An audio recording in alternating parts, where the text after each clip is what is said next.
નમસ્કાર મિત્રો, સ્વાગત છે આપ સૌનું વિદ્યાસારથી ચેનલમાં. હું છું ડૉક્ટર વિજય સર.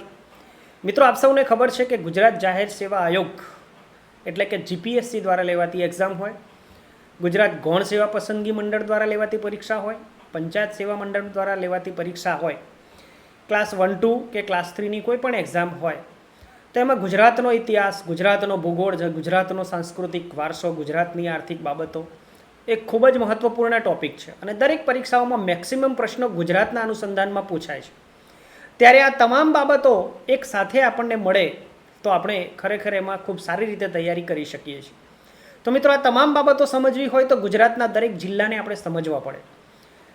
તો દરેક જિલ્લાની ઐતિહાસિક બાબતો, સાંસ્કૃતિક વારસાની બાબતો, આર્થિક બાબતો, ભૂગોળ, રાજકીય રીતે જો આપણે જાણી લઈએ, સમજી લઈએ તો આ બધી જ વસ્તુને અલગ અલગ રીતે તૈયાર કરવાની જરૂર નથી.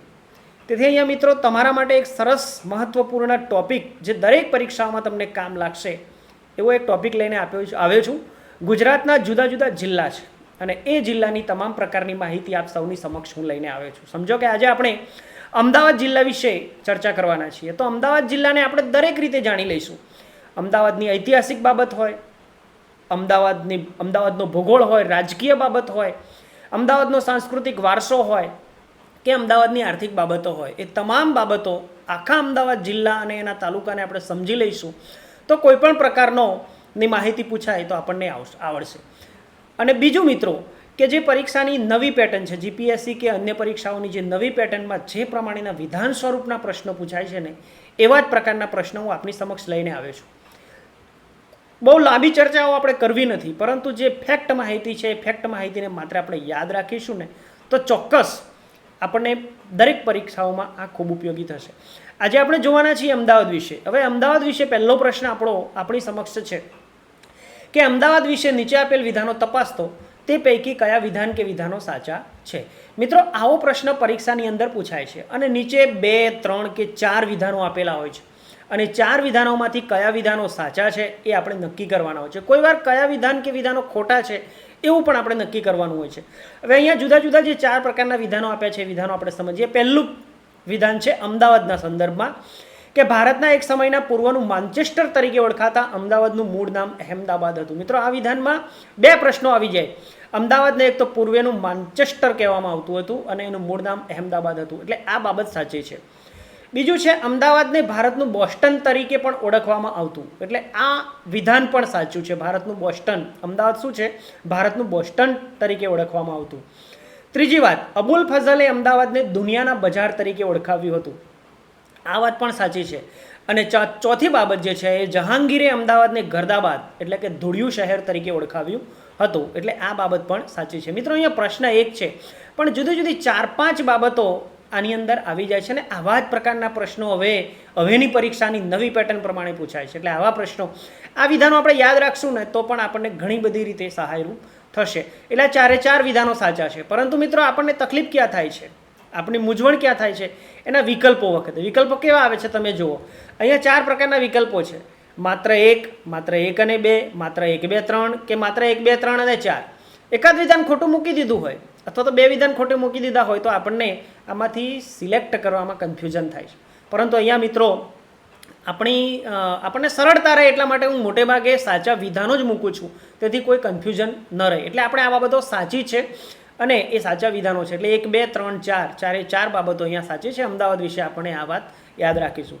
ત્યાર પછીનો બીજો પ્રશ્ન છે કે અમદાવાદની સ્થાપના અંગે નીચે આપેલ વિધાનો તપાસો તે પૈકી કયા વિધાન કે વિધાનો સાચા છે તે જણાવો. સાચા અહીંયા ખાસ જોવાનું, સાચા છે કે ખોટા છે એ આપણે તપાસવાનું છે. એટલે અમદાવાદની સ્થાપના અંગે પહેલું વિધાન છે અમદાવાદનો મૂળ પાયો ખોટ રાજા આશાભીલ દ્વારા ટિમ્બો નામના ગામમાં નંખાયો હતો. મિત્રો, વિધાનની અંદર 2 જવાબ આવી જાય. મૂળ પાયો કોણે નાખ્યો તો રાજા આશાભીલે. ક્યાં નાખ્યો તો ટિમ્બો નામના ગામમાં, એટલે આ વિધાન સાચું છે. બીજું વિધાન છે આશાભીલના નામ પરથી અમદાવાદ આશાવલ અથવા આશાવલી તરીકે ઓળખાતું હતું. અમદાવાદ ભૂતકાળમાં આશાવલ કે આશાવલી કોના નામ પરથી? રાજા આશાભીલના નામ પરથી.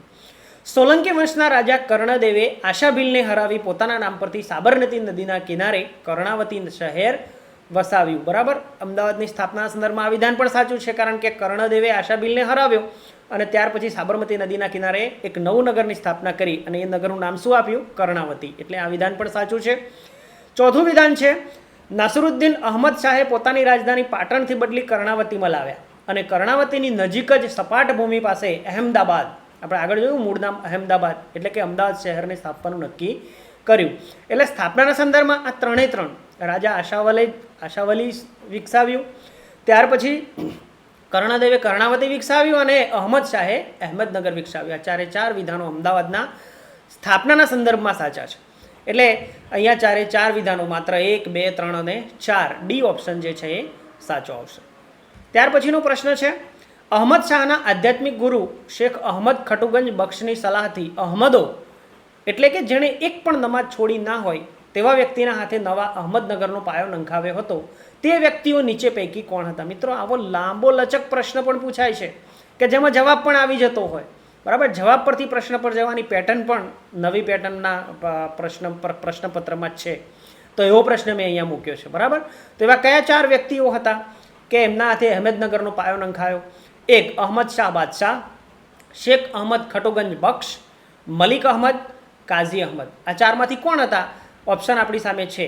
બરાબર, તો મિત્રો આ ચારે ચાર વ્યક્તિઓ, બરાબર, જેણે એક પણ નમાજ છોડી ન હોય એવા ચારે ચાર વ્યક્તિઓ, એક તો પોતે અહમદ શાહ બાદશાહ હતા, જેમની સલાહથી આ વસ્તુ થઈ, એ શેખ અહમદ ખટુગંજ બક્ષ પણ હતા, મલિક અહેમદ પણ હતા અને કાઝી અહમદ પણ હતા. આ ચારે ચાર વ્યક્તિઓ હતા. એટલે ઓપ્શન ડી જે છે એ સાચો આવશે. ત્યાર પછી બ્રિટિશ કાળ દરમિયાન અમદાવાદની સ્થિતિ શું હતી એના સંદર્ભમાં વિધાન આપણને પૂછાય છે, વિધાનો પૂછાય છે. એ વિધાનોમાં કયા વિધાનો સાચા છે આપણે જોવાના છે. બ્રિટિશ કાળ દરમિયાન, તો બ્રિટિશ કાળ દરમિયાન મુંબઈ પ્રેસિડેન્સીના ઉત્તર વિભાગનું મુખ્ય મથક અમદાવાદ હતું. બરાબર, આવા પ્રશ્નો પૂછાઈ ગયેલા પ્રશ્નો પણ મેં અંદર લીધા છે. એટલે આ વાત સાચી છે કે મુંબઈ પ્રેસિડેન્સીના ઉત્તર વિભાગનું મુખ્ય મથક શું હતું? અમદાવાદ. બ્રિટિશ સરકાર દ્વારા ઈસવીસન 1885માં રણછોડલાલ છોટાલાલ રેટિયાવાળા મ્યુનિસિપાલિટીના પ્રથમ પ્રમુખ તરીકે નિમણૂક પામ્યા હતા. અમદાવાદમાં પહેલા મ્યુનિસિપલ કમિશનર પ્રમુખ તરીકે અહીંયા નિમણૂક પામ્યા હોય તો એ કોણ હતા? રણછોડલાલ છોટાલાલ રેટિયાવાળા. બ્રિટિશ સરકાર દ્વારા નિમણૂક પામ્યા હતા. બરાબર, આ અહીંયા 2 વિધાનો આપ્યા છે. કોઈક વાર 2 વિધાનો હોય, કોઈક વાર 3 હોય, કોઈક વાર 4 પણ હોય. ઓપ્શન એવા જ હોય છે. બરાબર, એટલે અહીંયા માત્ર 1 અને 2, એટલે સી વિધાન જે છે એ સી ઓપ્શન જે છે એ સાચો છે. હવે રાષ્ટ્રીય કોંગ્રેસના 2 અધિવેશનો અમદાવાદમાં યોજાયા હતા. તો એ અધિવેશનો અંગે નીચે પૈકી કયું વિધાન કે વિધાનો સાચા છે? જીપીએસસીમાં ખાસ આવા પ્રશ્નો પૂછાય છે. બરાબર છે. તો અહીંયા પહેલું વિધાન છે, ઈસવીસન 1902માં 18મું અધિવેશન યોજાયું, જે સુરેન્દ્રનાથ બેનર્જીના અધ્યક્ષસ્થાને યોજાયું હતું. એ અમદાવાદમાં યોજાયું હતું. બરાબર, કેટલા પ્રશ્નો આવી જાય? 3. 1902માં યોજાયું, 18મું યોજાયું અને અધ્યક્ષના સુરેન્દ્રનાથ બેનર્જી હતા. ઈસવીસન 1921માં 37મું અધિવેશન પણ અમદાવાદમાં યોજાયું અને એમાં હકીમ અજમલ ખાનના અધ્યક્ષસ્થાને યોજવામાં આવ્યું હતું. એટલે એક જ પ્રશ્નમાં 5-6 પ્રશ્નો જેટલી બાબતો આવી જાય આ વિધાનોમાં. આવા પ્રશ્નો પૂછાય છે. બરાબર, 1, 2, 3 અને 4 ઓપ્શનમાં આપણને સી વિકલ્પ જે સાચો છે, કારણ કે બંને બાબતો સાચી છે. મિત્રો, મેં તમને પહેલાં કીધું એમ કે અહીંયા મોટે ભાગે મેં સાચી બાબતો જે છે એ બાબતો લીધી છે, એટલે આપણને તૈયારી કરવામાં મુશ્કેલી ન થાય. બરાબર, આ સાચી બાબતો આપણને ખબર હશે તો ખોટી બાબતો તરત આપણે એને સાઇડ લાઇન કરી દઈશું. બીજી વાત છે, ગુજરાત રાજ્યની સ્થાપના સમયનું અમદાવાદ. સ્થાપના સમયે અમદાવાદની શું સ્થિતિ હતી, કઈ ઘટનાઓ બની, એ વિશેના વિધાનો આપેલા હશે. એ વિધાનોમાં પહેલું વિધાન છે, 1 મે 1960ના રોજ રવિશંકર મહારાજના હસ્તે અમદાવાદમાં સાબરમતી આશ્રમ ખાતે ગુજરાત રાજ્યનું ઉદ્ઘાટન થયું. ગુજરાત રાજ્યનું ઉદ્ઘાટન રવિશંકર મહારાજના હસ્તે થયું, અમદાવાદમાં થયું, સાબરમતી આશ્રમના કિનારે થયું, આશ્રમ ખાતે થયું અને 1 મે 1960માં થયું. ઘણા બધા પ્રશ્નો અંદર આવી જાય છે. અમદાવાદ વર્ષ 1960થી 70 સુધી ગુજરાતનું સૌપ્રથમ રાજકીય પાટનગર હતું. બરાબર, સૌપ્રથમ ગુજરાતનું પાટનગર કોણ હતું? કયું હતું? તો અમદાવાદ હતું. ગુજરાત વિધાનસભાની શરૂઆતની બેઠકો અમદાવાદ સિવિલ હોસ્પિટલ, શેઠ હઠીસિંહ પ્રેમાભાઈ સિવિલ હોસ્પિટલ ખાતે ભરાતી હતી. એટલે શરૂઆત જ્યારે ગુજરાત રાજ્યની થઈ ત્યારે અમદાવાદમાં વિધાનસભા ભવન નહોતું, ત્યારે એની બેઠકો જે છે એ સિવિલ હોસ્પિટલ, એટલે કે હઠીસિંહ પ્રેમાભાઈ સિવિલ હોસ્પિટલમાં એમાં ભરાતી હતી. અને ચોથી બાબત છે, ગુજરાતના પ્રથમ સચિવાલય તરીકે આંબાવાડી વિસ્તારમાં આવેલી પોલિટેકનિક કોલેજ અને રાજ્યપાલના બંગલા તરીકે શાહીબાગમાં આવેલા મોતીશા મહેલનો ઉપયોગ થતો હતો. બરાબર, શરૂઆતમાં જ્યારે પ્રથમ સચિવાલય, અહીંયા સચિવાલય બન્યું નહોતું ગાંધીનગરમાં, ત્યારે અમદાવાદ આપણું રાજકીય પાટનગર હતું અને એમાં સચિવાલય તરીકે આંબાવાડીની પોલિટેકનિકલ કોલેજ અને રાજ્યપાલનો બંગલો ક્યાં હતો? તો મોતીશા મહેલનો ઉપયોગ એમાં થતો હતો જે શાહીબાગમાં આવેલો છે. એટલે ઘણી બધી બાબતોમાં 10 પ્રકારની બાબતો આની અંદર આવી જાય, પરંતુ આવા જ વિધાનો મિત્રો પરીક્ષાની અંદર પૂછાય છે. આ વિધાનો આપણે યાદ રાખશું ને એટલે આપણને ગમે ત્યાં એ વિધાન મૂકી દીધું હશે ને તો આપણને સહેજ પણ તકલીફ નહીં પડે. વિકલ્પો પણ આપણે જોઈ શકીએ છીએ આવા આવે છે, બરાબર. એટલે માત્ર 1, 2, 3 અને 4 એટલે 4 વિધાનો જે છે અહીંયા ગુજરાત રાજ્યની સ્થાપના સમયના અમદાવાદની સ્થિતિ અંગેના સાચા છે. હવે ગુજરાત વિદ્યાપીઠ અમદાવાદમાં આવેલી છે, તો ગુજરાત વિદ્યાપીઠની સ્થાપના અંગેનો ઇતિહાસ પણ છે અહીંયા, બરાબર. અહીંયા મિત્રો સામાન્ય રીતે મેં અહીંયા પહેલા ભાગની અંદર અમદાવાદના ઇતિહાસ અંગેના પ્રશ્નો લીધા છે, એટલે તમામ બાબતો ઇતિહાસ સાથે સંકળાયેલી છે. ગુજરાત વિદ્યાપીઠના ઇતિહાસ સાથે કઈ બાબતો જોડાયેલી છે, તો અસહકારના આંદોલનના ભાગરૂપે 18 ઓક્ટોબર 1920માં ગુજરાત વિદ્યાપીઠની સ્થાપના કરવામાં આવી હતી, બરાબર. વિધાન ખૂબ મહત્વનું છે. 18 ઓક્ટોબર 1920માં એની સ્થાપના થઈ અને શાના ભાગરૂપે કરવામાં આવી? અસહકારના આંદોલનના ભાગરૂપે. બીજી વાત, આ વિદ્યાપીઠની શરૂઆત કોચરબ આશ્રમની પાછળ ડાયાભાઈ મહેતાના બંગલામાં શરૂ હતી. ગુજરાત વિદ્યાપીઠ પહેલાં ક્યાં શરૂ થઈ હતી? ડાયાભાઈ મહેતાના બંગલામાં, બરાબર. આ ઇતિહાસ છે ગુજરાત વિદ્યાપીઠનો. એટલે અહીંયા પણ જુદા જુદા ઓપ્શન આપેલા છે, તો ઓપ્શન નંબર સી એટલે કે માત્ર 1 અને 2 એટલે આ બંને વિધાનો જે છે ગુજરાત વિદ્યાપીઠના સંદર્ભમાં સાચા છે. પછી અમદાવાદમાં થયેલ હિન્દ છોડોની ચળવળ અંગે નીચે પૈકી શું સાચું છે? મિત્રો, હિન્દ છોડોની ચળવળ 1942ની અંદર સમગ્ર ભારતમાં થઈ, ત્યારે અમદાવાદમાં એનો શું ઇતિહાસ છે એના સંદર્ભમાં પણ પ્રશ્નો પૂછાય છે. તો હિન્દ છોડોની ચળવળ અંગે, હિન્દ છોડો ચળવળના પ્રથમ શહીદ ઉમાકાંત કડિયા હતા. અમદાવાદને રિલેટેડ ક્વેશ્ચન છે, બરાબર. એટલે ઉમાકાંત કડિયા હતા, એ વાત સાચી છે. હિન્દ છોડો ચળવળ ઈસવીસન 1942 વખતે શહીદ થનાર વિનોદ કિનારીવાલાની ખાંભી જયપ્રકાશ નારાયણના વરદ હસ્તે ઈસવીસન 1947માં ગુજરાત કોલેજમાં મૂકવામાં આવી હતી, બરાબર. હિન્દ છોડો ચળવળ વખતે શહીદ થયેલા 1942માં વિનોદ કિનારીવાલાની ખાંભી ક્યારે મૂકવામાં આવેલી? 1947માં ભારત આઝાદ થયો એ વખતે. કોના હસ્તે મૂકવામાં આવેલી? જયપ્રકાશ નારાયણના હસ્તે. ક્યાં મૂકવામાં આવેલી? તો અમદાવાદની ગુજરાત કોલેજ ખાતે મૂકવામાં આવી હતી. મિત્રો, આ કેટલા બધા પ્રશ્નો છે, બરાબર. અહીંયા પણ ઓપ્શનો તમે જોઈ શકો છો. એટલે વિધાન 1 અને વિધાન 2 બંને વિધાનો સાચા છે, એટલે ઓપ્શન સી જે છે આપણે અહીંયા સાચો આવશે. ત્યાર પછી ધોળકા, એ પણ અમદાવાદમાં આવેલું એક મહત્વપૂર્ણ શહેર છે, તો એનો શું ઇતિહાસ છે? બરાબર. અમદાવાદ જિલ્લાના બધા જ તાલુકામાં આવેલી જે ઐતિહાસિક ઘટનાઓને રિલેટેડ બાબતો હશે એ અહીંયા આપણે કવર કરી છે, બરાબર. એટલે ઇતિહાસની, અમદાવાદ જિલ્લાના ઇતિહાસને લગતી તમામ બાબતો આ વિધાનોની અંદર, આ પ્રશ્નોની અંદર આપણે, આ વિડીયોની અંદર આપણે આવી જશે. એટલે ધોળકાના ઇતિહાસ અંગે પહેલું છે, પ્રાચીન નામ ધવલ્લક અથવા ધવલ્લકપુર હતું, જે મહાભારતના સમયમાં વિરાટનગર તરીકે ઓળખવામાં આવતું હતું. ધોળકાને મહાભારતમાં વિરાટનગર તરીકે ઓળખવામાં આવતું હતું. એનું પ્રાચીન નામ શું હતું? ધવલ્લક કે ધવલ્લકપુર. વાઘેલા સોલંકી વંશના શાસક અર્ણોરાજના પુત્ર લવણ પ્રસાદ ધોળકાનો શાસક બન્યો હતો, બરાબર. આ પણ સાચી વાત છે. વાઘેલા સોલંકી વંશનો શાસક છે અર્ણોરાજ અને એનો પુત્ર છે લવણ પ્રસાદ, એ ધોળકાનો શાસક બન્યો હતો. મીનળ દેવીએ બંધાવેલ ધોળકાના મલાવ તળાવને ન્યાયના પ્રતીક તરીકે ઓળખવામાં આવે છે. મિત્રો, આ ખૂબ જ પ્રખ્યાત છે. મલાવ તળાવ મીનળ દેવીએ બંધાવેલું છે અને એને શેના પ્રતીક તરીકે ઓળખવામાં આવે છે? ન્યાયના પ્રતીક તરીકે ઓળખવામાં આવે છે. 3 વિધાનો ખૂબ સરસ મજાના છે ધોળકાના રિલેટેડ, એટલે 3 વિધાનો સાચા છે. એટલે ઓપ્શન સી માત્ર 1, 2 અને 3 એ સાચો છે. ત્યાર પછી વિરમગામ તાલુકો પણ અમદાવાદ જિલ્લાની અંદર આવેલો છે. તો વિરમગામનો પણ કંઈક ઇતિહાસ છે. શું ઇતિહાસ છે? વાઘેલા સોલંકી વંશના ધોળકાના રાજા વીર ધવલના પુત્ર રાજા વિરમદેવે વિરમગામ રાજ્યની સ્થાપના કરી હતી. આગળ આપણે ધોળકાની સ્થાપનાની વાત કરી, અર્ણોરાજના પુત્રની વાત હતી. અહીંયા ધોળકાનો જે રાજા હતો વીર ધવલ, એના પુત્રની વાત છે વિરમદેવ. એ વિરમદેવે વિરમગામની સ્થાપના કરી હતી. મીનળ દેવીએ બંધાવેલું મુનસર તળાવ અહીંયા આવેલું છે. મિત્રો, ધોળકામાં મલાવ તળાવ છે જે મીનળ દેવી બંધાવેલું છે, અને અહીંયા મીનળ દેવી વિરમગામની અંદર જે તળાવ બંધાવેલું છે એ મુનસર તળાવ છે, બરાબર. તેને અર્ધ સહસ્ત્રલિંગ તળાવ તરીકે પણ ઓળખવામાં આવે છે.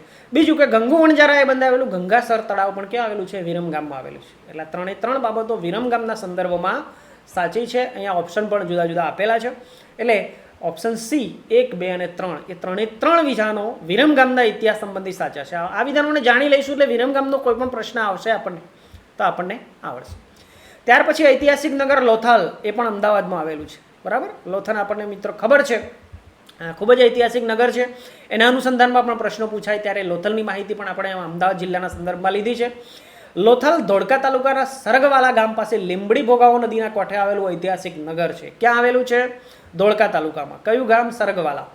કઈ નદીના કિનારે? લીંબડી ભોગાવો નદીના કિનારે લોથલ આવેલું છે. જેને ઈસવીસન 1954માં S.R. રાવ દ્વારા શોધવામાં આવ્યું. લોથલ નગરને નો શોધ કરતા કોને કહેવામાં આવે છે? S.R. રાવ. અને એની શોધ ક્યારે થઈ? 1954માં. તો મિત્રો લોથલના સંદર્ભમાં બંને વિધાનો સાચા છે, એટલે માત્ર 1 અને માત્ર 2. બરાબર છે. તો આવા ઘણા બધા ઐતિહાસિક પ્રશ્નો જે છે એ મિત્રો અમદાવાદના સંદર્ભમાં છે. આગળના વિડીયોમાં આપણે બીજા પણ ઘણા બધા પ્રશ્નો જોવાના છીએ. મિત્રો આ વિડીયોમાં હું અમદાવાદ જિલ્લાની તમામ પ્રકારની માહિતી મારા વિડીયોની અંદર કવર કરવાનો છું. આગળના વિડીયોમાં પણ એ ઐતિહાસિક હોય, સામાજિક હોય, સાંસ્કૃતિક હોય, આર્થિક હોય, રાજકીય હોય કે ભૌગોલિક હોય, એકવાર તમે આ માહિતી મારા બધા જ વિડીયો વ્યવસ્થિત રીતે જોઈ લેશો, સમજી લેશો, તો અમદાવાદ જિલ્લાને રિલેટેડ કોઈ માહિતી આમાં બાકી રહેશે નહીં. આગળની માહિતી માટે આગળના વિડીયો સુધી આપણે વેઇટ કરીશું. ત્યાં સુધી નમસ્કાર.